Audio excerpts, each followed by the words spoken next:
Unfiltered with Bran Otieno and Dongo Gashane. Hello and welcome to yet another episode of Unfiltered, a podcast on KTN News that goes beyond the headlines to give you unbiased analysis of news and current affairs. Today we are interviewing former Nyeri Town MP, Mr. Ngunjiri Wambugu, a man who recently deserted former Deputy President Rigathi Gachagua, but still sticks to him like glue. My name is Brian Otieno. I'm one of the hosts alongside Bwana Dongo Gachane. Tuko hapa.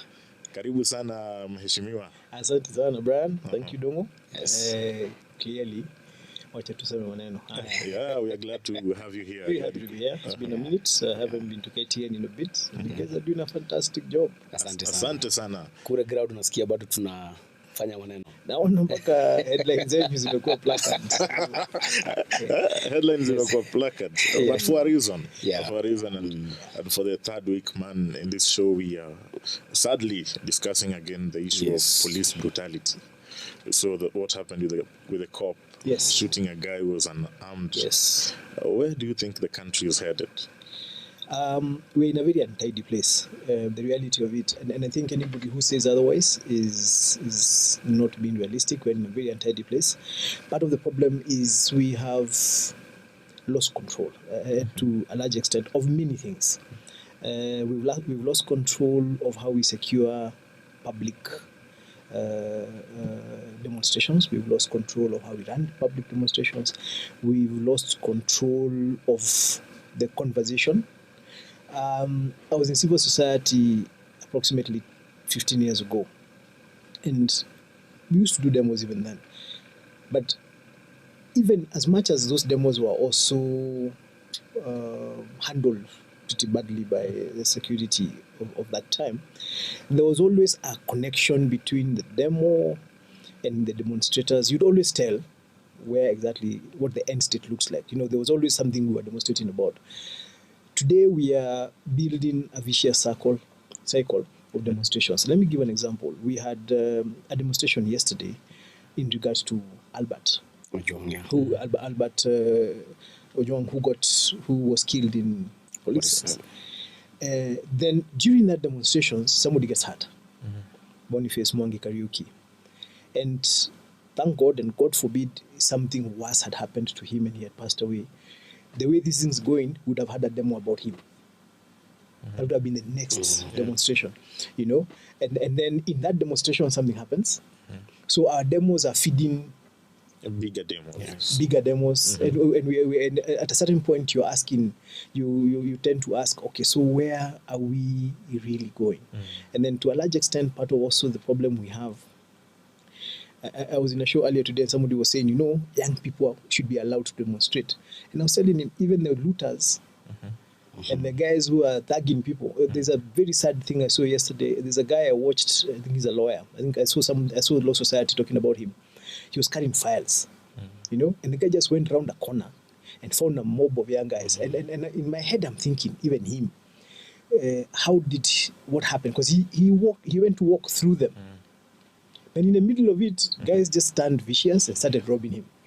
You know, and when you look at that group, they are all young people. So the guys who are robbing. So we have legitimate, genuine demonstrators who are young guys. Then we have a mob of goons who are young guys. And then we have police officers who are primarily young people. So we have three groups of young people in the streets, antagonistic to each other. We have goons who have taken this as an opportunity to go and thug. We have demonstrators who actually have a cause. We have police officers who I suspect are as frustrated as Kenyans, as the rest of Kenyans, but they are supposed to be in a disciplined formation, and they meet with their peers. And we're actually looking at an implosion, and that's why it keeps happening. We have people like these police officers who shot Boniface, and you're wondering, what the hell were they thinking? Who do you think is to blame? But much more, even before we go to who do you think to blame, don't you think the state is also trying to infiltrating and using goons and militia to try and control the protests? And you have been here, you know how some of the state-sponsored goons, and even militias were started in the past. We know the Mungeke sect, how it was started by powerful political figures. Yes. We have Sugu, we have other groups in Nakuru, like Conform Group. Don't you think the government seems, as you say, right to put it, that is not in control? But I think they are trying to use, is like after they have failed to use the police to maintain law and order.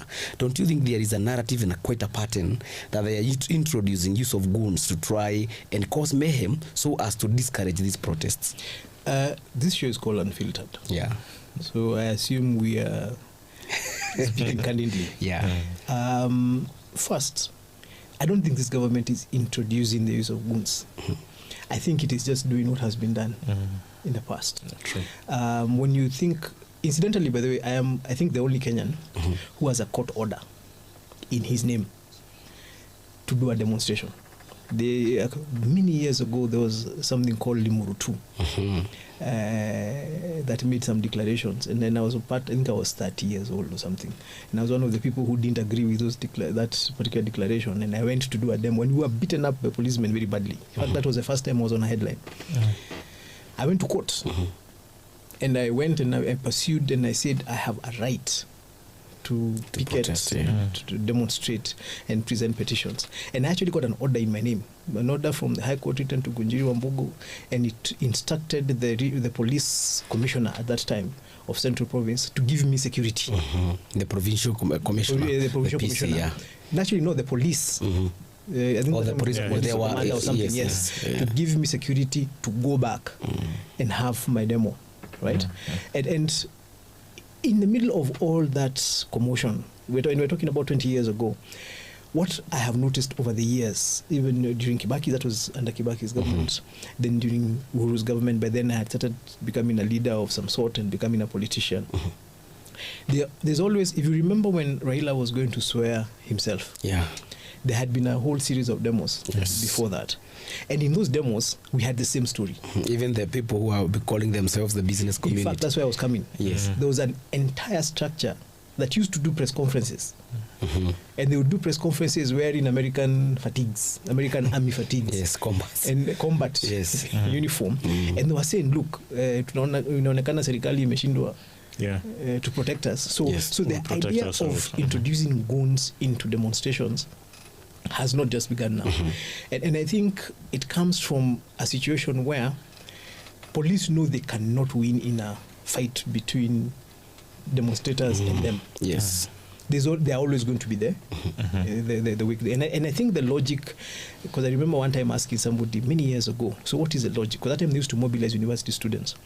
And they would go on the streets and then they would come in as if they're part of the demonstrators. And then in the middle of the demonstration, there would be conflict between this group of demonstrators and this group of demonstrators. So the idea used to be then the police come and chase all of you. Yes, so that now we now finalize on But don't you think it's fueling a dangerous situation in the sense that the police are enabling the goons, and the state is also turning a blind eye to all of this? Absolutely.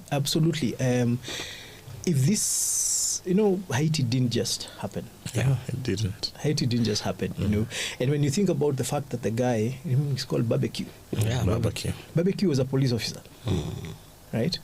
So Barbecue carves a path for himself and walks around with goons. So where did they go? He didn't just go looking for goons. He most probably had been working with these goons when he was a police officer, and then when complete law and order broke down, he just picked his group of goons and formed themselves into a militia and cut a part of the country for themselves. So the path we are on is actually a very, very dangerous path, and it's where I'm saying it's important for us to look at this thing holistically.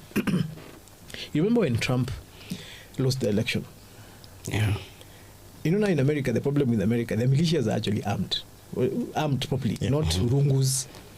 Guys showed up with some serious weaponry to fight for what they thought was their space. So we are starting a very dangerous thing when you start watching people walking in the streets carrying rungus. and saying that they're coming to defend themselves. Yeah. It's a very dangerous... and also a bit of hypocrisy still, because we see some of our police officers are in Haiti trying to help the country calm the situation. To get rid of guns. And we are forming guns in the city. An environment that lets them thrive. Yeah? First, I think it's important for us to agree that we will not stop demonstrations. Yes. I think demonstrations is an acceptable way of showing disagreement with government, right? And so that's the first thing. I think the second thing we need to accept as a country is that our demonstrations have moved. When I was talking about this other conversation we were having, we were in with the guy who was a former KNUT Secretary General, and we were talking about how NAT does demos. You know, they come to the street, and you know everybody on that street is dressed in a certain way because they're all teachers. Or doctors come on the streets, and you know these are doctors because they have their jackets on, or nurses.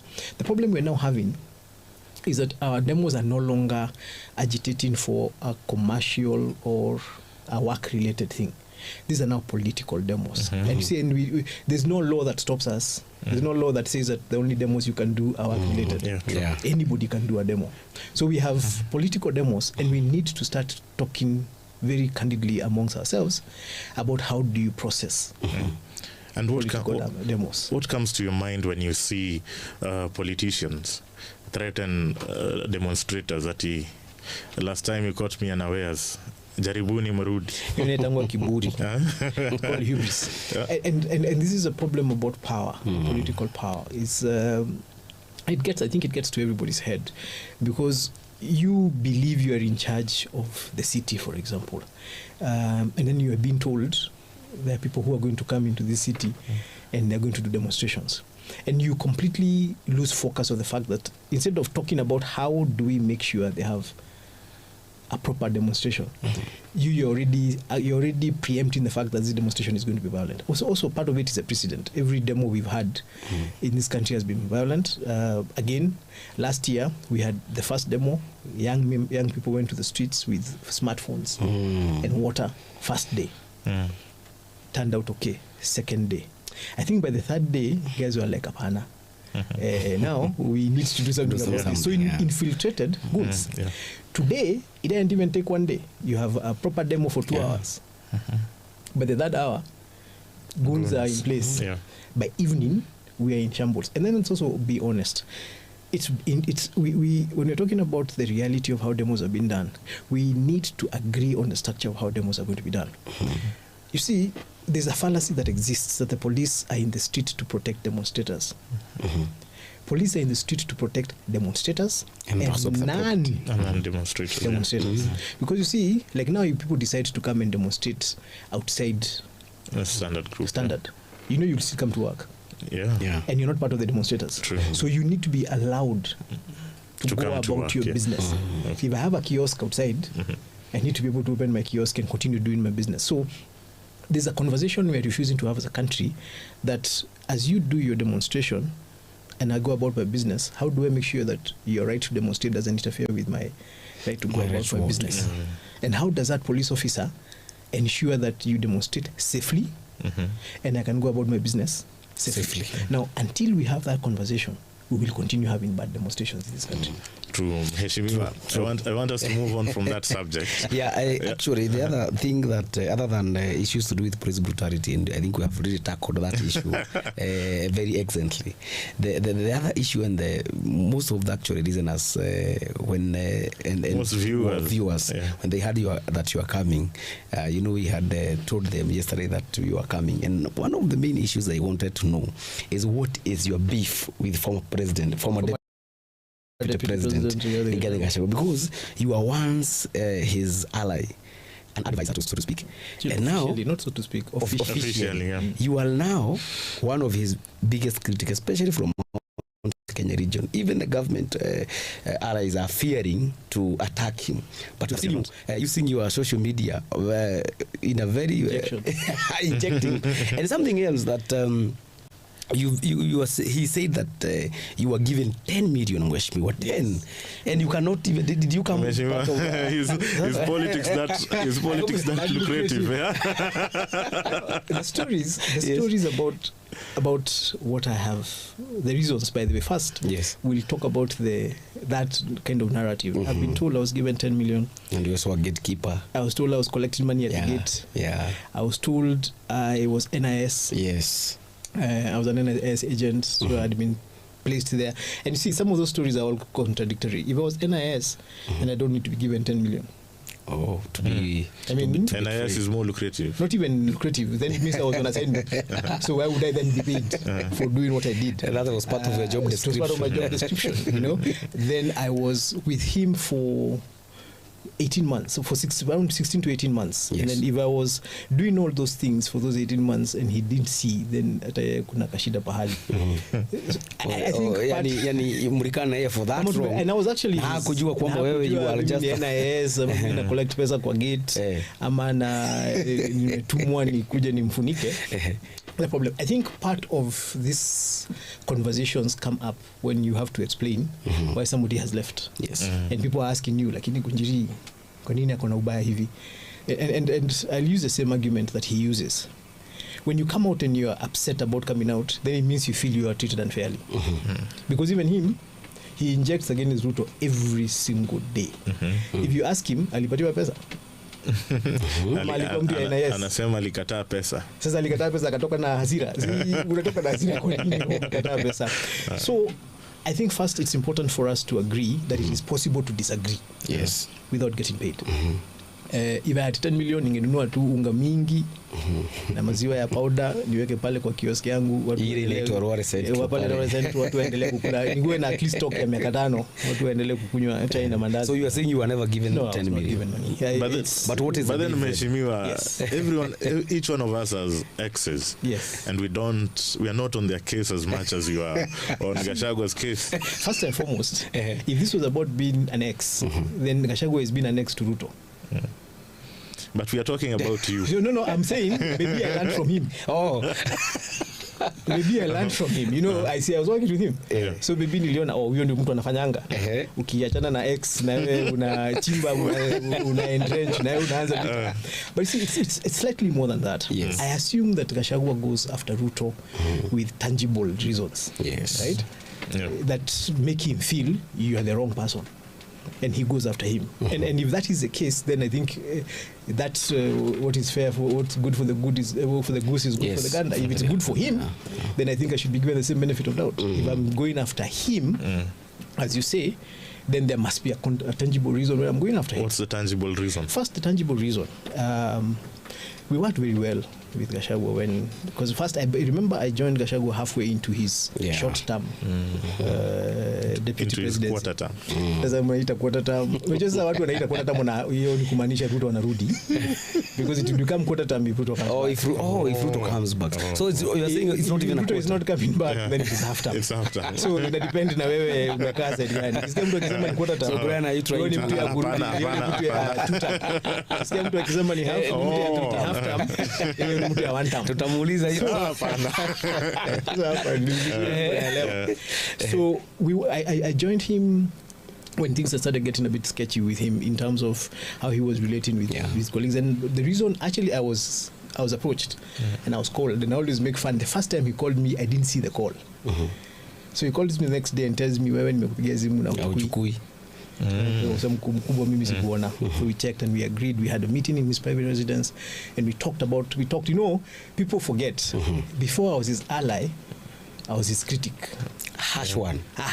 Not just a nice one. You used to say, give him the mic. To call him Rigathi, Give him the mic. You know? And so our relationship with him has been, I don't know why guys are getting really upset with criticizing him now. I have done it before. You have already gone back to where you were. So we have done an up, down. Now we are up again, or is it down, up, and down again? Yes. So he called me and we sat down and we had a very candid conversation. And I told him, look, you are now the Deputy President of the Republic of Kenya. And I'm not dealing with you as Gachagua. When I was dealing with him, when I was criticizing him before, he was a colleague, a member of Madera, and I was a member of Nyeri Town. So now we are in a situation where we are now dealing with you as an office holder. And number two, I'm dealing with you as the senior most politician from the region I come from. Yeah. And it is in my best interest for you to succeed. And that is where I went to work with him. And we did the best we could. I think a lot of mismanagement had happened before, because by the time the impeachment came in, this is one of the things we don't talk about. And I was challenging even the guys who impeached him to have a candid conversation. Maybe come here and you have a candid conversation with them. Yes, our beef. What's because wrong? you see, there's something we forget. And I think Gachagua has done a very good job of obscuring that conversation. Gachagua was not impeached by his enemies. He was impeached by his friends. His friends? Yes. Does he have friends? Think about this. He has said this publicly.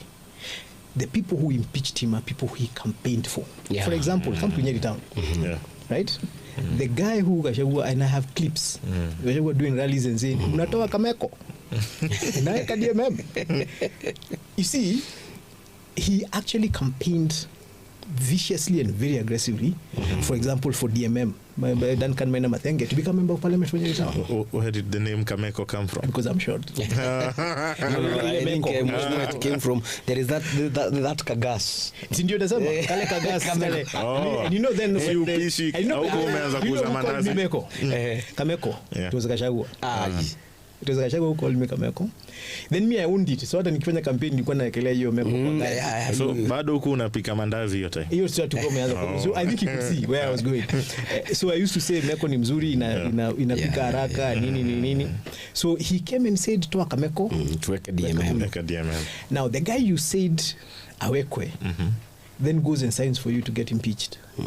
And he also, if I was to remind you, he also negotiated, because I was working in Nyeri then, there was the senator for Nyeri was actually wanted to vie for the governor. He negotiated for Matinga, stepped back, so that the governor can be elected and you go for the Senate. Matinga voted against him. And this is a man who also came from Mandela. Wamumbi, who was an MCA. When he became the candidate for DP, he went and picked Eric, who had actually paid his fees to go to run again as an MCA in Nyeri. He took him and pushed him to become member of parliament of Madeira. Now, when you have these are not your enemies.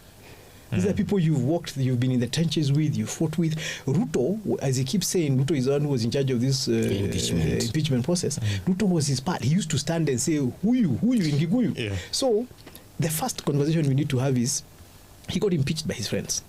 People who knew him politically. People who owed him politically. People he had done stuff for politically. So by the time you get into that part of the conversation, you need to be able to ask yourself, so what is it? And it's not one person, not two. True. The three largest parties in the country. Party number one, ODM. It was party number one, UDA. Party number two, ODM. Party number three, Jubilee. The three largest parties came together across party lines and agreed to impeach Gachagua. So you have to ask yourself, Allah, if ODM impeached you, then maybe that was... It's understandable. UDA, your own party, where you're deputy party leader, sits down and signs. I was in that parliament in 12th. We couldn't raise 2/3 to raise our salaries or to extend our term, which are now personal benefits to members of parliament.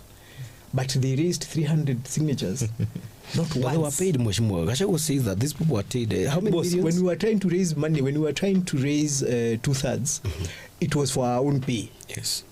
So even if you were paid namna gani, you get what I'm saying? But so also, let me worked as an advisor. Why didn't you advise? Why didn't you rally behind senators to at least we tried. We tried, and again, but they offered money. How were you promising more than them more money? Part of the injections that I keep having, and I'm going to be coming to those ones later on in the month, is you have 45 senators who are there now 57. I think all of them were involved this time, and you're supposed to deal with. To stop, you just needed how many? Is it 10? I'm on 17. He needed 7 more than what he got. Oh, he got. I think he got 14. Oh, he needed 21 to stop the impeachment.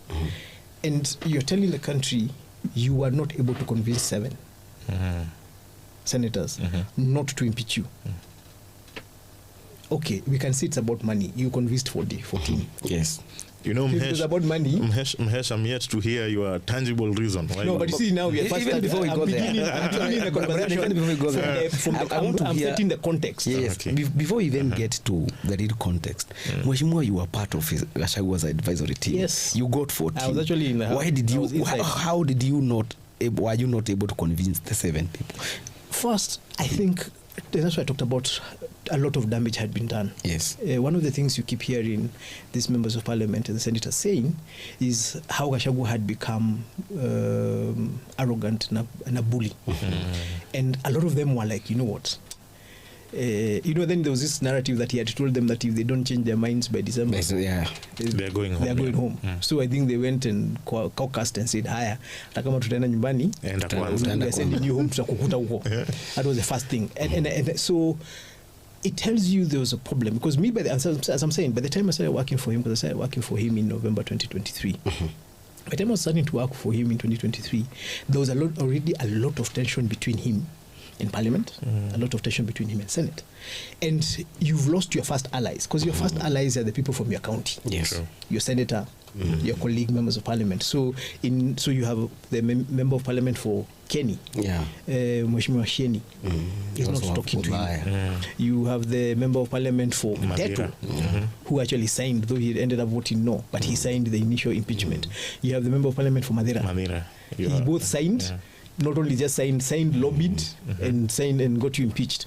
You have the member of parliament for Udaya, right? Then you have the member of parliament for Nyeri Town. So out of 6 members of parliament elected for the constituencies, you had one. Out of the senators and the women rep, I'm not sure which way Mukami went, but I've never had her being counted who didn't vote. No, she voted for the impeachment. So the records are out at there. the county level, you both of the county elected people, none of them supported you. This is your home county. These are people you went and campaigned for. You had a clean sweep, because they had a clean sweep in Nyeri County. UDA had a clean sweep. So these are actually your people. And 90% of them voted to send you home. So there was a problem. Even before we get to the point of what could I have done, I think by the time I was stepping into the office, a lot of water and a lot of harm had gone. So my fallout, because we went through all the way to December to November, even after the impeachment, continued with him in November, in December, in January, started putting the party together. And the Democratic Citizens Party, incidentally, is not a brand new party. Oh, it's not. You mean? It's not a brand new party. It was given the provisional certificates, I think, in February this year. It was given. I don't think it's a provisional certificate, because it got the final. But if you go into his history, you'll find that it was registered. The process began like 2-3 years ago. The process. Yes. Okay. The gentleman who is Secretary General, I think, was the person who was Hezron. Obaga. Incidentally, Hezron was in Jubilee. The SG in the last for election. the DCP now. Yes. Okay. And then he went to UDA. He held which position in Jubilee? He was one of the people who were helping in the head office, and then he went to UDA, and then he was seconded by UDA to go and work in Gashagua's office. Oh, okay. In ODP, right? So the parties had begun before. They're now here where Gachagua has left, and he's trying to figure out which party to pick up. Had quite a number of options. Decided this is the one that we can wrap up with, and he wraps up with it, and he gets a certificate. Now, when this was happening, one of the suggestions I actually gave to him, incidentally, most people don't know, I never left Jubilee. So even when you were when working, I was working for him, I was still in Jubilee, and he knew.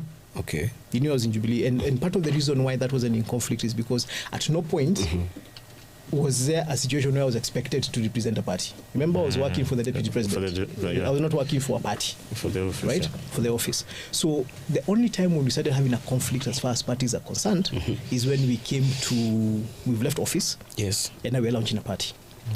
I remember. So your first point of departure was now at that point, at party level. Because my first proposal to him was, you destroyed Jubilee in Mount Kenya. Right? So if you really genuinely want to help Mount Kenya, why not go back to Jubilee? You've already apologized to Uhuru, right? Not just once, several times. And this is politics. Oh yeah, he apologized. Yes. And did they meet? Not to my knowledge.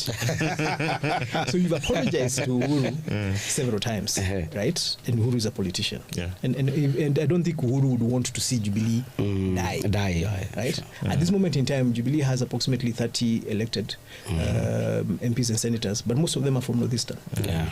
So my proposal to him was, we only have Kwenya and Kiaraho as elected members of parliament from Mount Kenya, and then Sabina as a nominated. And then Kanini Yala. And then Kanini Yala, Yes. right?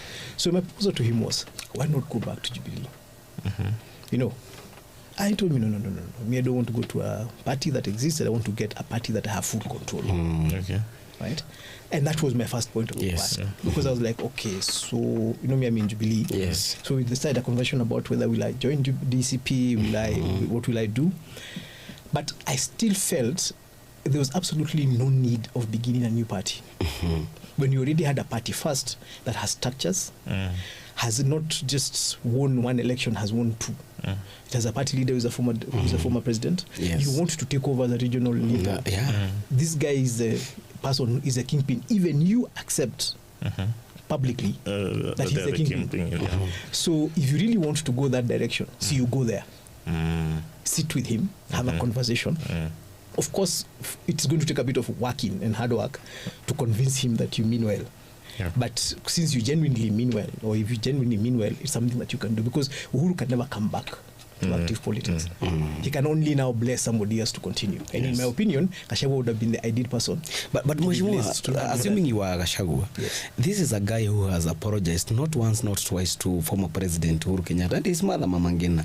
But he showed some interest in meeting the former president, and the former president has not granted you an appointment to meet him. In fact, the person the former president met is President William Ruto, and I believe Gachagua would have wanted to meet Uhuru even before the president. Assuming you are Gachagua, would you also agree the same route? Because this is a party. Would you go back to the and also party?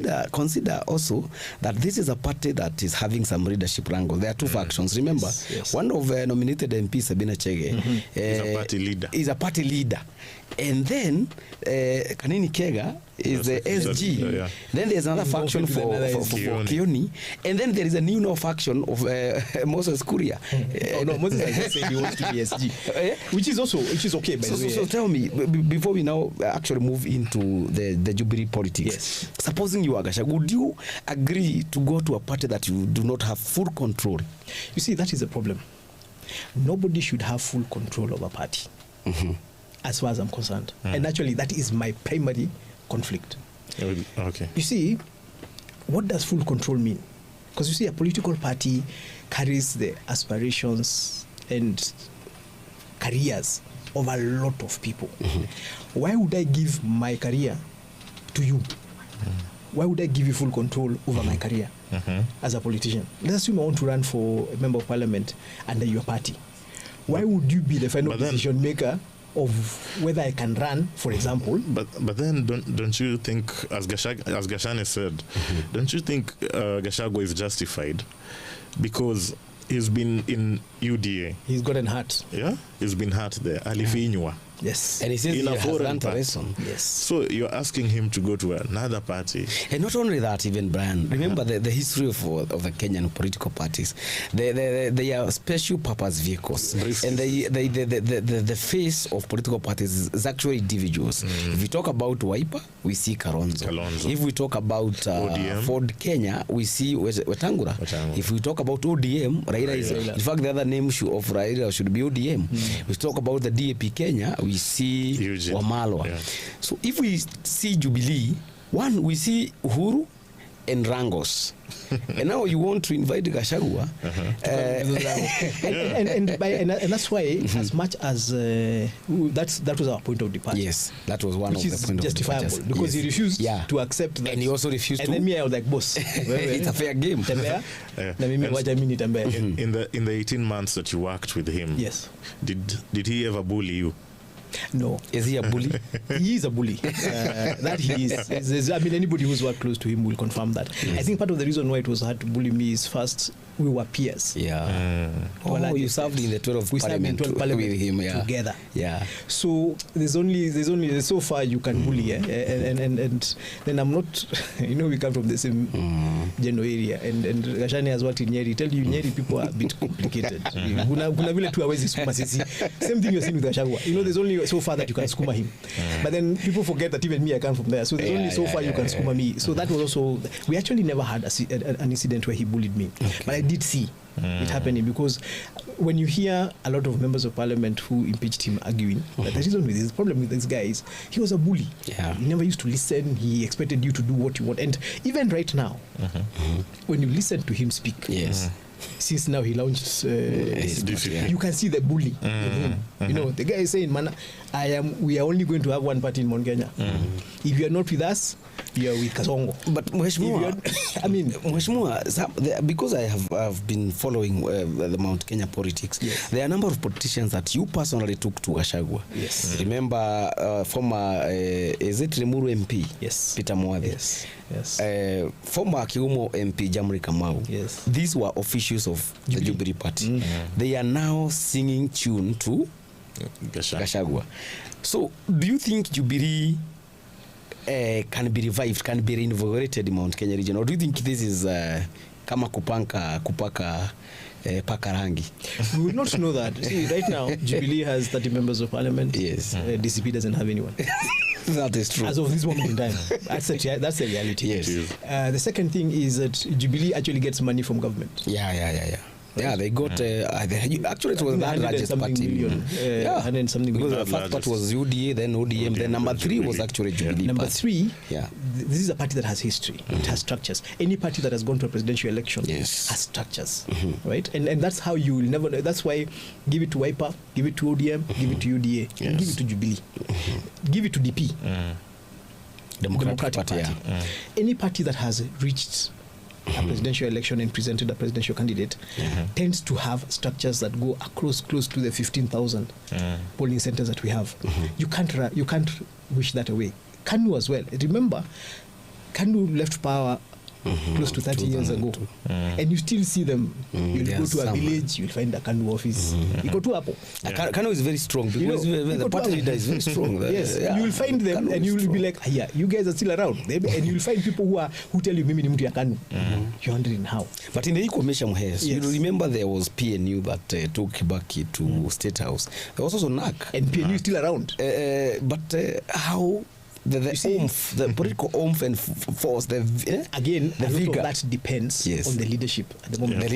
You've been candid and said Jubilee has been going through wrangles. KANU went through wrangles when Moi left. You remember when Biwott had a faction, Uhuru had a faction, and they fought over that thing. And then at some point, both Uhuru and Biwott left.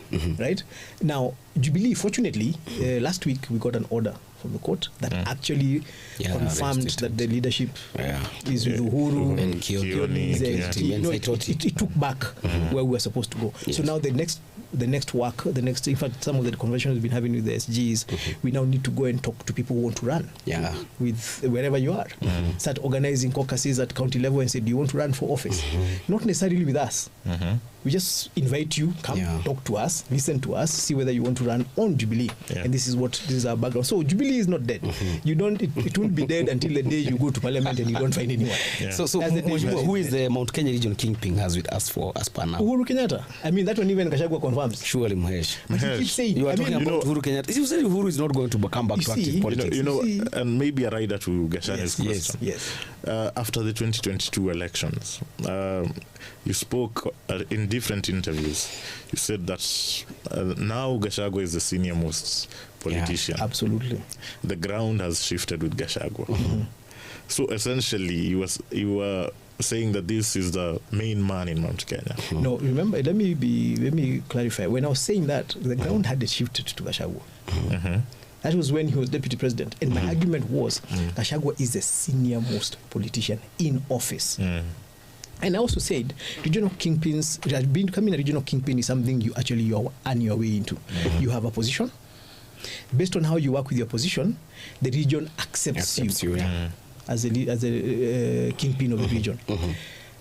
this point is moot because Gachagua himself, on more than one occasion, has confirmed that the regional kingpin of Mount Kenya is Uhuru Kenyatta. I think that's not in dispute. Now, what is going to happen is, as we go into the next election, we will now see who will mobilize from the peak. Yeah. The region behind him, right? And the reason why Uhuru is still the leader at this moment in time is because even when Moi left office in 2002, it took close to an entire term for the leadership of the Rift Valley up to 2007. Yes, to shift to Ruto, from Moi to Ruto. And it happened in now. So Gachagua could do this, but at this moment in time, the leader of the region is Uhuru Kenyatta. But you must agree that Gachagua looks the most likely to be the kingpin of the region. You see, right now, Gachagua is the only guy in the region on top of cars. There's nobody else. I mean, let's be honest. There's nobody else driving around. And are we going to see a scenario? So what is the ground? What is the ground telling you? Is it telling you to go to Gachagua or to Jubilee, to stick to Jubilee? Let me first start from that point. Gachagua is the only person agitating and activating the ground right now. So anywhere you go, the only person they are seen talking on behalf of the region is Gachagua. Now, if this were to stay all the way to the next election, Gachagua would actually automatically. Now the question is, do you see it changing? Of course. You see, politics is very dynamic. We have 26 months to the next election. Can Gachagua sustain the momentum he has? He could. But then it also depends on who will be his challengers. And number two, how accommodative is he going to be? If he continues being insular and continues speaking as if everybody else, he has this thing of saying, if you're not in DCP, he's creating a black and white. If you're not with us, you're with the enemy. If he continues that, a lot of us who do not agree to his politics will fight him. And we will not just fight him on Facebook. We'll fight him machinally. And now, every fight we take takes a bit away from him. So if I fight him, Munya fights him, Mother fights him. You saw when they were in Kirinyaga, Mother was very, very firm. We must respect multi-party democracy. Yeah, he also talked about something. She talked about her party and cousins. And then there's something she made. There's a very interesting statement she made. She said, "Mkimaliza kusikiza ground, mkuje People's Liberation Party." And it was so anasema hii sikizeni ground, lakini mkimaliza mkuje kwa chama yangu. You see, now that's the problem that Gachagua needs to expect. He can activate the ground. He can agitate it away from government. But he shouldn't imagine that he'll agitate it away from government to himself. He could actually cut it away from government to someone else. And I think looking at Gachagua, that seems to be his plan. He seems to more inclined to accepting the role of being a kingmaker in the end. Do you think the region could rally behind someone else? Well, they did it in 2022. He convinced the region to rally behind. Was it Gachagua who convinced the region, or was it Ruto? Ruto had done a lot of work, But then also Ruto needed affirmations from people from the region. He couldn't have done it by himself. So Gachagua did quite a bit of work in affirming the region, telling them this is a good person. And that's his biggest problem right now, because those of us who are in Jubilee kept telling him, boss, utaona maneno. He said, no, I can handle Ruto. Nyinyi atieni huyu jamaa. Mimi huyu jamaa siwezi shindwa. Mimi nimekuwa kwa serikali for a longer time than him. Now here we are. But then as we go to 2027, the interesting conversation we're going to be having is, can the region be convinced? There's a Kikuyu saying that a mistake is not a mistake until you repeat it. It is repeated. So Gachagua is telling us, I made a mistake. Forgive me. Now follow me. I will not make another mistake. No, I'll not make this time I'm not making a mistake. Guys are asking, boss, you said you went to 2022 without a party. Yes. That is the reason you're in this trouble. But we did have a party. We had There was Jubilee party. You were in Jubilee. You left to UDA. So you're the one who left the party that belongs to the region and went to another party, and now you're saying you made a mistake. So that is the first mistake. The second mistake is you say you didn't have that all the members of parliament who are elected are Togeges. But you're the one who came and told us to elect them. Now you're telling us remove these ones and elect the ones I will tell you. The same way you told us to elect these ones. So you see, there's a thing. And those are the hard questions we are asking him. Telling him, boss. So it's about we are willing to allow you to tell us Ruto is bad. But don't come and tell us who to vote for, because the last election we had, you told us to vote for the guys who Mheshimiwa, you were still with Gachagua when he was calling other MPs together. Actually, no. This conversation about calling people foolish and stupid, I had left. First, I left in March. But I during left the in March. impeachment, during the discussion about the impeachment, Yes. he used to say that, especially the discussions about the Finance Bill 2024, Yes. remember he was saying that these Tugeges, you voted for people who are not reasoning to the crowd. He used to call them Tugeges. True. And you know, one of the problems about being an advisor is that you give advice, it doesn't have to be taken. So are you saying that? So are you saying that no, I'm not going he to, never I'm took not your going advice? to hide into that under that. But remember, he was the boss. He was Yes. the principal. You He's can the take one an who made the advice. decision. I can give advice. Now, whether you take it or not is up to you. So you advise But him there's not a to insult contradiction. leaders. And And you know, insulting leaders, by the way, will never take you far. Allah. Because remember, even the guys he's insulting right now. So now, again, let me use my example of the member of parliament from Nyeri town. So you insult Madenge and you call him foolish and stupid. Yeah. And then me, who is seated here in Nyeri, remember, you came and told me to elect him. Nitoe Kameko. Now, in 2027, what will you Tena do? unataka tumtoe. Because you see, you'll come and tell me, remove this one. Na usichague Number Kameko. two, because Kameko is not on your side, you'll tell me, don't vote for Kameko. So don't vote for Kameko, who I told you to remove in 2022, and put this guy. And don't vote for this guy, who I told you to vote in 2022, because he's a Kagege. Vote for this one. So I'll be looking at you and I'll be saying, boss. So it's like, Mheshimiwa, you are wondering whether Gachagua is the person holding the SI unit to know who is Kagege and who is Cannot have the SI unit, because also the reality of it is, Yes. if you are the one who came and told us to vote these guys, and now all of them are foolish, if we really wanted to be unfiltered, we would ask you atawewe. nani mjinga. We have had that conversation. But Mheshimiwa, let me ask you a very interesting question. Supposing Gachagua today comes and says he's going to work with other smaller political parties in Mount Kenya, smaller or even bigger, especially the Jubilee Party. Our war would be over. By the way, our war would be over. You would work with him I would work with Jubilee. as long as Jubilee as a structure as an works with him. affiliate of the Because you DCP. see, what my fear of Gachagua is Yes. and you ask me what my tangible problems are.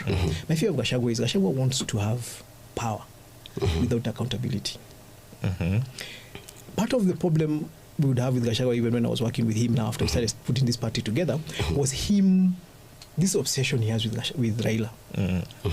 Gachagua wants to be Raila. Gachagua, in fact, I am more convinced that Gachagua is more interested in becoming a Raila than in removing Ruto from office. And allow me to prosecute my case. Raila has been out of office for 20 years. But Raila has been in every government for 20 years. Right? Yes. And sometimes when you listen to Gachagua, you can feel that admiration of, you know what? First, remember Gachagua is impeached. There's no assurance that his impeachment is going to be overturned. But if he was able to form a powerful party, like ODM, that has like ODM, that has maybe out of the 10 counties in Mount Kenya, he manages to get 5 governors. He manages to get 5 or 6 senators, and he manages to get like 40 out of the 70 members of parliament. He's going to be a very, very powerful factor, especially if he gets people in who do exactly through what his he tells party. them, right? And he creates a party that is a machine like ODM. Now, when I'm arguing with my friends, I tell them, I am not sure Gachagua wants to remove Ruto from office. It is just exciting to say one term. Why? Because Ruto is the easiest person for Gachagua to cut a deal with in 2027. Because Ruto is going to be going home after one term in 2027. Anybody else we elect in 2027 will have 2 terms ahead of them. Right? So, for example, the other big name people are talking about is Matiang'i. Assuming Matiang'i was to become president in 2027, he's going to have 10 years of presidency. Is Gachagua willing to wait for 10 years for this president to be in office, understanding how power works? However, if Gachagua in 2027 gets 40 members of parliament and a bunch of senators and governors, and that's the kind of thing Raila does. Raila, his people take care of him. You know, kila mtu actually that term of taking care of him means a lot. Yes, the governors are taking care of you. So Gachagua is able to do that and get a couple of people taking care of him. And then the president who is in office at that time is about to leave. That's an easy deal. Si unaenda nyumbani. si kuja tukae but chini. Mheshimiwa, So in my if opinion, it might be the devil's advocate. What is wrong with that? Is you know, this is all about politics, right? the only thing that is wrong with that is that Yes. you're lying to us you upper one term. While essentially don't mean my action was not mean it. actually about what is wrong with cutting a deal with President Ruto. Yes. It's one thing. Cementing power, because somebody like Reruk, if Raila was the deputy president of the Republic of Kenya, he would not have been impeached, because I believe no, you wouldn't have. He would not have been impeached. Actually, because part of the impeachment of Gachagua had a lot to do with the inexperience. The inexperience and also the political party. And remember, and this is why I keep saying, Gachagua wanting to be like Raila is a good ambition. Very good ambition. But please remember, Raila has taken 20 years to be Raila, not 3. You can't wake up today. It's like seeing me walking out here and driving a car and being in a suit. And then you want to dress like me. You have no idea what my struggles have been. We all know what you want Raila's to stop struggles have been. From becoming the person of Raila. Before you are standing in his way. First, I'm not even standing in his way. I am challenged. In fact, I'm not even worried about him. Yes. My conversation and my postings and my injections are not for him. Yes. They are for the region. I'm telling the region, guys, before we agree that this guy is Raila, yes, can we first have a conversation about how Raila became Raila? How long he took, the struggles he went through. We were just talking here just before we started the show about demos. Yes. Raila calls for a demo, he goes on the streets. He goes on the streets, yes. He does. He leads it from the front. Yeah. I mean, Gachagua calls for a demo and then you can't see him until after the demo. So trying to understand Mheshimiwa, is like he's saying, if we let this guy have whatever he wants, he will be a dictator. And I want number two, I want us to stick to that point. Yes. And ask Mheshimiwa, what accountability did Uhuru have as a leader of Jubilee? Let me tell you. See, we were members of Parliament of Jubilee. Do you know how many times we fought with Uhuru? Because we were elected independent members of Parliament. Now, Raila also has elected members of Parliament. The structure of accountability comes up this way. You have Babu, you have Sifuna, you have Orengo over there, you have Anyang' Nyong'o over there, you have Millie Odhiambo over there, you have Junet. You've seen Raila, how Raila operates before he makes a decision. Easy vitu tunasemanga consultations.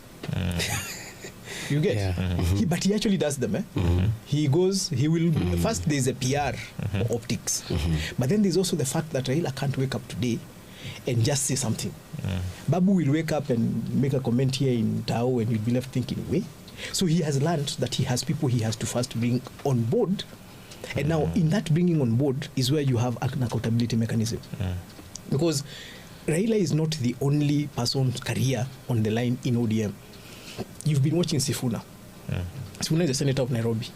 At a certain point, there's a conflict between his political career as senator of Nairobi and the positions that Raila is taking. And you keep seeing that conflict happening.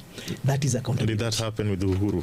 Yes, it did. But I mean, where did Ruto come from? Ruto was an accountability structure for Uhuru. How many times did Uhuru assemble you at the State House to lecture you? Let me tell you, he lectured as many times. And even he called us to Sagana. He wanted us to Sagana. But remember, the minute when Uhuru woke up and said he wants Raila, he lost over half of his followers left.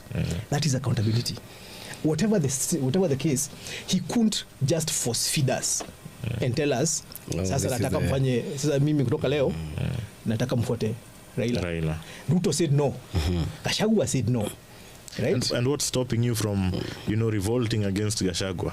Because remember, eventually, first and foremost, you have to start from the structure of your party. If the structure of your party, you see right now, I keep telling people, I have paid over 1 million shillings to Jubilee. The Jubilee party. I'm a cuke. Putting money behind the party, but I cannot forget. I cannot forget. That is an investment I have put into that party. So when I sit there, and even just as an ordinary member, without even being an official of the party, I am allowed to ask questions because I have an investment.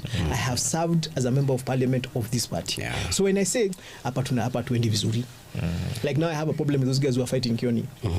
Kioni, at a certain point, was the only person who kept Jubilee alive. He's sustained by He the sustained the party. So whatever his weakness is, you can't wake up and start saying sasa Jubilee imeweza kuonekana kama inaenda pahali ati mumtoe. Hapana. Before we move on to our last part, because I think time is not with us, I want to discuss about you and your head game and what you foresee. But before that, let's talk a little bit about Moses Kuria. Moses Kuria wants to become the Secretary General of Jubilee Party. Is the seat vacant? What is happening? First, the seat is not vacant. I think what Moses is doing, like anybody else, even me, I can wake up and say I want to be SG. Then you're going to have to follow a process. Is he a member of Jubilee Party? I don't know. But Moses is a disruptive force, and sometimes it's a positive disruptive force, sometimes it's a negative disruptive force. But Moses is a kind of force that you cannot ignore. Yeah. So what we should be asking is, what is this Moses has seen in Jubilee that makes him want? You remember when the decision was made by court, he was the first person to congratulate Uhuru Kenyatta for getting his party back. So what is this he's seen in Jubilee that he's not seen in DCP, for example? And also his Chama cha Kazi. He's not seen in Chama cha Kazi. He's not seen in UDA. Maybe he's seen an absentee leadership. He's seen a gap. Yeah, gap in Jubilee. For sure, he has seen and a by gap. the way, what is the process of making somebody the Secretary General? You just put your name in, you start campaigning with the membership. Yes.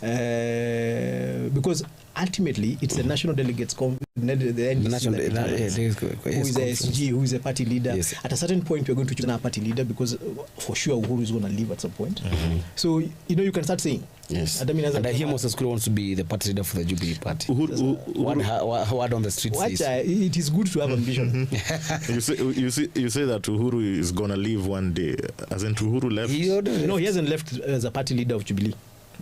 By the way, he's still the party leader. By the other day, I saw you having a photo with Mr. Remember when guys were trying to remove people from the office? Who showed up?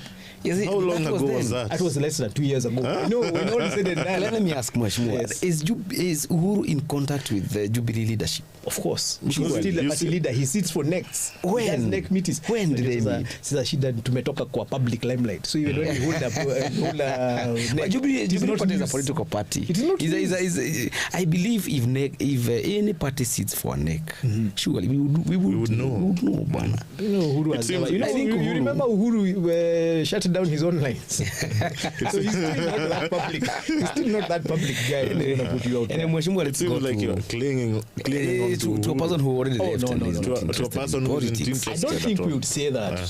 First, we are very proud of Uhuru. Yes. He did a good job. He ran this country for 10 years. And I think it's important when you have, that's an asset. You can't run away from that being an asset. So telling us to stop clinging to Uhuru is doing us a disservice, because it's like telling ODM to stop clinging to Raila.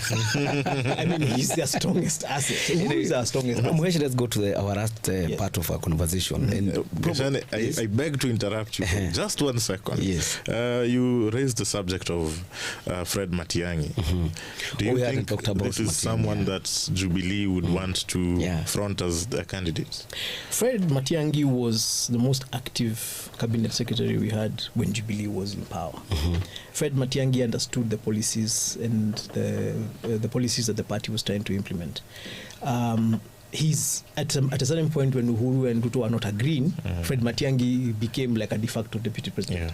So if you were to have a deputy party leader, then would have Matiang'i. It would have been Matiang'i. You get?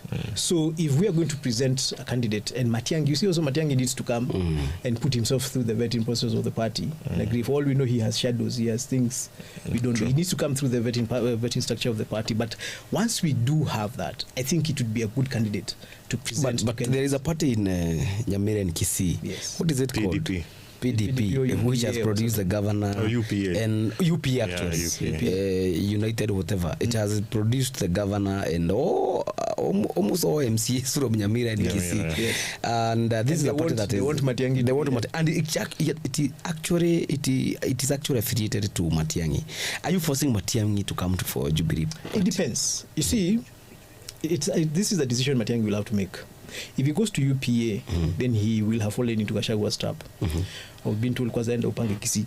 But he did already. Alafu kuje. But We saw him in no, Kisii. but see, that was a Thanksgiving he was doing. He was going back home. What Thanksgiving for what? Mtu anaendanga nyumbani. Everybody goes. But don't you think it's right? It's only fair kupanga nyumbani kwanza. But you see, that is now tribal mobilization. Yeah. And if you remember, our party leader was always against tribal mobilization.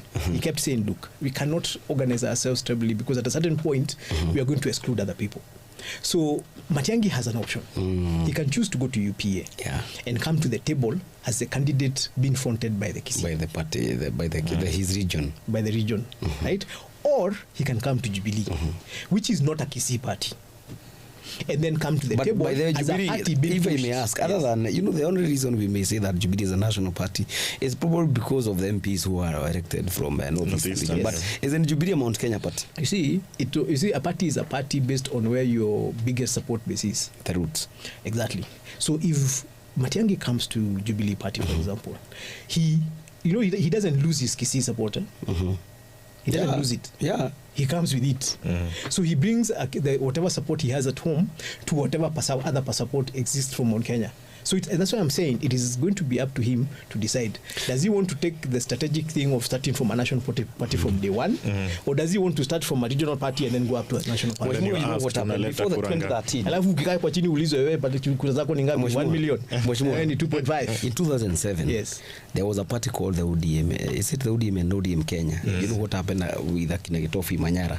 And remember Ruto, before registering his URP party, you remember he had gone to UDM. So if you go to a party, if you're invited to a party that you have no control, I think you are going back to why probably Gachagua refused the Jubilee party.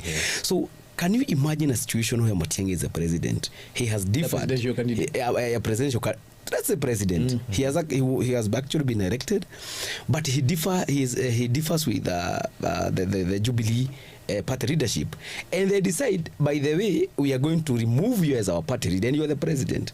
So don't you think Matiang'i... It has happened in South Africa. It has happened in South Africa.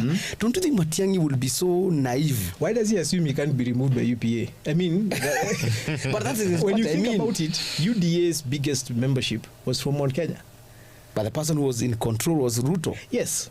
So the question that happens is, why not come in? Because Ruto didn't start UDA. Ruto took over UDA. It used to be a party called Power. Then he took over and he changed the name. Then he became the de facto leader of the party. Tuju's party. Yes. So nobody stops. No, was it Power? It was Power. It was Power before. And then it changed names to something else. Something else. But it was led by Fatuma Dulo. Yes. I think. Then from there, it came and became UDA. So nothing stops Matiang'i from... of course, I would think he'd be very foolish if he became president without full control of Jubilee. I think the first negotiation he would do is to get a person probably from Kisii, the SG. Become the de facto party leader of Jubilee, and I don't see Uhuru having a problem relinquishing that position. So that would be the kind of conversations he would need to have.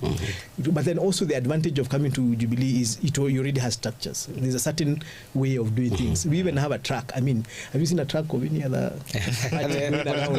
At least we have a track that you can see moving around. I think it will continue having the Jubilee discussion. You're being auctioned every day on the paper. Jubilee. No, also when you go and lose an election, mashida unapata mashida tunakuja. So as a party, but we streamlined, we sikia kitu kama hiyo. Umeona tumepatiwa pesa. So now you can't say we are broke. We tuko na kitu kidogo. Going back to you, what is your end game? Because I mean, look at it. Everybody in Mount Kenya is singing Gachagua in the crowd. You who people think had the best opportunity to reclaim your political seat in Mheshimiwa Nyeri. Yes. You have now decamped and gone back to against the wave. And as we ask don't you ever learn, man? That's what they keep asking me. You start with Raila. They keep asking me. They ask me, Bana, you in 2022 we told you. Yeah. Now the funniest thing is that in the guy is telling me that in 2013. I didn't run in 2013. No, you didn't, but you were with Raila. Baba advisor. I was actually advisor to Baba. Yeah, you were campaigning for Raila in Mount Kenya. Yes, again in 2022. I think you were either aggressive or no, I have principles, and those principles of mine. Idealistic. Let me tell you, those principles of mine ultimately come to proof. Now, when I meet people these days in Nyeri, they tell me, "Mwesha tafadhali tungekusikiza." But that so was then. The issue is, do you want to be right or do you want to get elected? And sometimes when you have to make that choice, you see, today I walk with my head up high in Nyeri. In fact, to a large extent, I most probably walk with my head held high more than the incumbent member of parliament, because this is what I said. Now guys are like, Mazi, you are right on this one, on this one, on this one. The people who came and decampaigned me, one of them being Gachagua, is now, in fact, he came to a church service the other day and he said, Ngunjiri, there's something you had seen. We should have listened. So, again, we are here.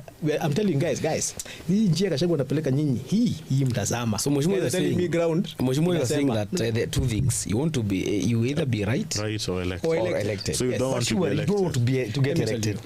You Hutaki kiti yani. Dongo, are you elected? I'm not. Brian, are you elected? I'm not. How many people get elected in Kenya? 450, maybe 500. You can't be that you are going to sell your soul to get elected. I mean, ultimately, today Mudi Awori is at home. Uhuru is at home. Raila hasn't been elected for 20 years. But he gets to the government through the back. You get? No, but because he stands for something. Think about this. I wasn't elected. Yeah. But Gachagua came to look for me. Why did he come to look for me? And I had faith. That's another thing I want to ask you. Because are you doing whatever you are doing so that the government can come look for you, see the only person with the guts to fight Gachagua and then sustain you? The issue is not... I'm assuming that the government is going to fight Gachagua in their own way. So they don't need help. But you are the most vocal man in Mount Kenya. Nobody else is fighting Gachagua. It's you. It's just because I have just begun. I've just started fighting. Today is day 19. Mr. Gashana, I've only done this for 19 days. Is Kindiki a joke to you? No, but Kindiki, he's not. Mtu wa mnoma si mnoma, fire si fire. He's not. But he's fighting Gachagua. He says he's a very principled leader. He's also vocal. He said the time for politics is yet to come, so he's not fighting anyone. Yeye kazi yake ni mimi ni mnoma si mnoma. But Mheshimiwa, yes. Look at it in this way. No other politician in Mount Kenya is able to face Gachagua head on. Even President William Ruto's allies in Mount Kenya, I believe they are failing him. The only man who is able to sustain insults in social media is the man we have here. So the question is, are you fighting Gachagua so that the government may recognize you and use you to fight him? You see, that would assume when I was fighting him in 2022, I was fighting him so that I would get recognized. And he I fight Gachagua on a matter of principle. Yes. I said I have a problem with dictatorship. Gachagua wants to create a one-party dictatorship in Mount Kenya region. I don't have a problem with this because I see what it does even in Nyanza. Part of the reason why we keep bragging that we have votes is because we mobilize votes during elections. It's not how many votes you have, it's how many votes you actually mobilize to actually come and vote. Part of the reason Mount Kenya is able to mobilize so many votes is because of how many parties we have. So kila mtu anatoa, wewe unatoa watu wako 5, wewe unatoa 100, watoa 1000, mnaweka kwa ballot. They'll vote, they'll fight here at MP level, but hapa juu wanatoa ama wanaweka. So are you interested in reclaiming your former seat? Yes, absolutely. I'm working very hard, and Nyeri town people are not stupid. People serve a single term in Nyeri town. Murugi did 2 terms. There was a wave in 2022, which they all now say was a mistake. And one of the things I'm reminding them, let us not make that mistake again. Don't come and be told by someone tuende namna hii. Challenge him. Lakini mweshi utawezana ukiwa peke yako. Sasa unajua mtu anafanyanga, Wangari Maathai when she started planting trees, she started by herself. Before you knew it, she got a Nobel Prize. Unaweza pata nimepata Nobel Prize hapa tu kama mchezo. Ya kupiga Gachagua.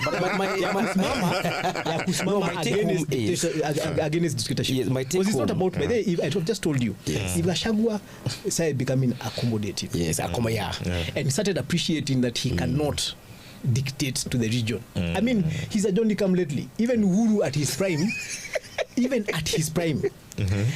2013, when Uhuru was running for president, Gachagua's brother ran on another party. In Nyeri. In 2013. In 2013. And he became the governor. Gachagua's own brother, elder brother, Uhuru was mobilizing everybody under TNA. He came to Nyeri. Nyeri told him, boss, kiti hapa juu, tutakupatia hizi zingine wachana na sisi. And the members of the GNU party, I think, could have voted GNU, for Uhuru. The member of the governor was GNU, the senator Kagwe was SDP. And there's so why would you come and tell us that now you're going to... Ngunjiri, was he voted in GNU? No, he alianguka hiyo election, but then he was made CS by Uhuru. So that's my problem. Now imagine Uhuru had done... He made the CS. If Uhuru had woken up and he was powerful, he was actually a lot more powerful than Gachagua is right now, and said nobody's running on any other party here except TNA, would Benito Gachagua have become governor of Nyeri? True. Mheshimiwa, I've heard you say that you are on a 1 month injecting campaign. Yes. What happens after this month? Naenda kwa ground. Hii ni online. Hii ni social, it's called a social experiment. You're listening, you're hearing, I'm learning. So when you say you are going to the ground, yes, is it near the town or you're going to... Unajua mtu anazanga nyumbani. Yes. I'll start doing small so I get you, Mheshimiwa. What you want to start what you started in 2018, the Kielewe. Unazanga tu. Unajua hizi vitu. Do you have a name for this one? Naitwa Matigari. What does that mean? Matigari is a remnant. Why it's called the remnant is because we have a group of people that are with Ruto. Yes. And we have a group of people that are with Gachagua. But there's also a group of people that doesn't belong to any of them. And this is a group we're trying to protect because Gachagua is trying to scare us to go to him by threatening that if you're not with him, then we will profile you as being with Ruto. And as we are saying, boss, we were not with Ruto even in 2022 when you were with him. And you are still here. And we are still here. When you umekuja ukatukuta. So I know, and that is the irony of it. Gachagua waking up and trying to start saying that people like Ngunjiri are Ruto's stooges. And when we could have been his stooges and gotten elected, we refused. So Mheshimiwa, there are two things. Yes. You see that if Gachagua wakes up and thinks that he's going to work with be accommodative, you're going to work with him. So if he does not... we are going to stop fighting him. Doesn't mean we're going to stop, we're going to work with him. We're just going to stop. So the other alternative is if he continues with his Kukua bully and Ruto says I want to work with you, would you go to Ruto? I'll have a meeting with the people of Nyeri Town. But did you have the meeting with the Nyeri Town people to fight Gachagua? No, you see, I'll be then going for an elective office.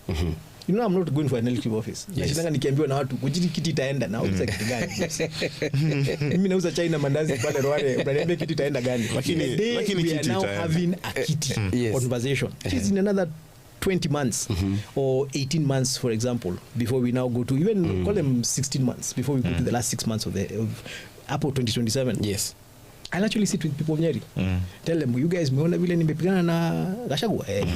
Waniambia lakini uko ndio unataka uende. I'm like, boss, mko serious? So we will have that conversation with them at that point. Give us your parting shot, Mheshimiwa. The discussion can actually go until tomorrow. Two things. Yes. First, what you guys are doing is an amazing thing. Thank you so much. Unfiltered, having candid conversation. As I said, ask a couple of these guys who actually made the impeachment decision to come here and have a candid. Now wasiogope. Yes. Watu ya Mount Kenya wakuja hapa waseme we are going to what is going on. But then also I think it is important. You guys are saying it's a one-man show. It's a one-man fight I'm having. But I don't think it's just a one-man fight. I just from listening to what people are saying, the questions that people are asking. Like, for example, I asked a very simple question. Gachagua had said he was going to launch the party. He has not launched it yet. And then the next conversation was that he wrote that Kasarani, serikali imekataa Kasarani. I mean, it can't be that Kasarani is the only place you can launch a party. There are very many other places he could have launched. But nobody's asking him that question. And you know, because I had been in that party, including, I had even actually also mobilized resources for that launch. I'm asking, so these resources that were mobilized to launch the party, where are they at this moment in time? Sasa nasikia Gachagua anaenda America for several months. So sasa mtu anauliza boss, kama tumeanza namna hii tutaenda namna gani? So that is, but somebody told me hiyo ni maneno ya DCP, tumeachia DCP. But you see, I was part of the formation. So of the party, kuna mtu ataniambia wewe Ngunjiri ulikuja ukaniambia nitoe pesa. He said you had been sent to mislead him, although you know you are making your last but they said you had been sent to as an ni mtoto. This guy became what is this? Nilikuwa nimetumwa nikampoteze. Kwani ni mtoto? How? I mean, even just making that kind of statement tells you what kind of a problem you have, because you can't stand up and say you are entrusted with the office of the deputy president. Jamaa ulishinda. kwa election alafu ukaleta kwa ofisi yako kama advisor, alikumislead, kukupotosha. Si hata wewe hapo kuna ka ukosefu Kweli mheshimiwa. I mean, Brian, let's be honest. We wish we had more time. Well, Mheshimiwa, our time is up. Thank you so much for coming, and we will continue bringing more and more guests, including the former Deputy President Gachagua's allies at this table to tell us where are the candidates' money, the mobilization money, the party's launch money, and until Thursday, I'm Dongo Gashane. I'm Brian Otieno. See you. Asanteni sana.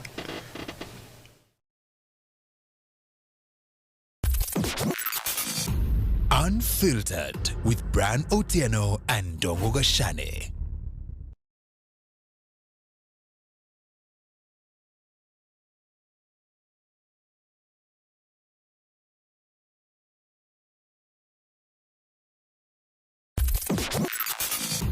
Unfiltered with Brian Otieno and Dongo Gashane. Unfiltered with Brian Otieno and Dongo Gashane. Unfiltered with Brian Otieno and Dongo Gashane. Unfiltered with Brian Otieno and Dongo Gashane. Unfiltered with Brian Otieno and Dongo Gashane. Unfiltered with Brian Otieno and Dongo Gashane. Unfiltered with Brian Otieno and Dongo Gashane. Unfiltered with Brian Otieno and Dongo Gashane.